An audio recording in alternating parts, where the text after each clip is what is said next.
اور یہ اکابرین کے معمول میں رہا ہے، ان کے تجربات میں رہا ہے۔ میں حصول برکت کے لیے آپ کو بتا دیتا ہوں کہ جس کی آنکھوں کی بینائی کم ہو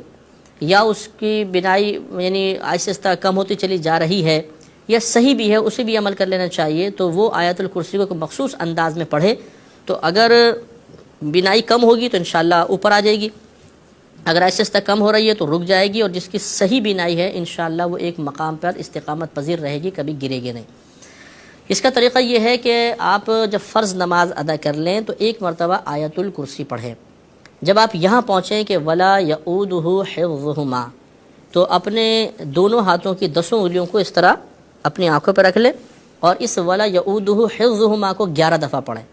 یعنی پوری آیت الکرسی ایک مرتبہ پڑھتے ہوئے جب آپ یہاں پہنچے وسیع کرسی السماوات والارض، یہاں تک تو پوری آیت الکرسی آئے گی، اور پھر وَلَا يَؤُودُهُ حِفْظُهُمَا وَلَا يَؤُودُهُ حِفْظُهُمَا وَلَا يَؤُودُهُ حِفْظُهُمَا، اس طرح 11 مرتبہ پڑھیں۔